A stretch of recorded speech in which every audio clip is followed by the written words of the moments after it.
আরে আরে কি করছিস? আরে ছাড় হাতটা, দেখুন কেমন খাচ্ছি আমি। তুই জানিস না যে সরস্বতী পুজো আজকে অনলি ইয়েলো অ্যালাউড। হ্যাঁ, এটা আবার কবে থেকে হলো? এর ট্রেন্ডের ব্যাপার, তুই বুঝবি। দূর তো লিখেছি ট্রেন সেন্টারে রোল খেতে এখন। যা, দোকান তো বন্ধ, কি করবো তাহলে?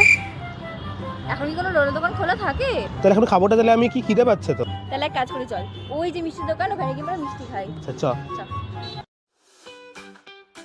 দেখ, তিনটি তোর মতো হলুদ হলো, কিন্তু পরে বলতে পারবি না যে হলুদ না। তাহলে খাই এবারে।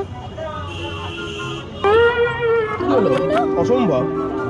কি পেপার খাবার রে, পেট বললো না দোকানে আর কিছু লাগবে? পেট আমার দাঁত পর্যন্ত ভেজেনি, আমি এখন রাইস চাই, চ। উফ, বুক কর কথাকার, চল। Finally the yellow king, the Basanti বলো, অ্যাটলিস্ট খাবার যোগ্য হবে এবার কিছু। আরে আস্তে খা, তোর খাবার কেউ কিনে নিচ্ছে না।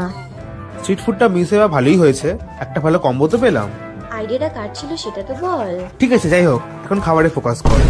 দেখ বাবা, খেয়ে বাঁচলাম, কিন্তু গলা বেরোতে পারলে কিছু বাঁচি না। কিন্তু ট্রেনটা ভুলে গেলে চলবে না, হলুদ অনলি। ঠিক আছে, তো দেখা যাবে, চ। আরে আমাকে দে। হলুদ বলিস আমার, তোর না তো, এটা আমারই, তোর না।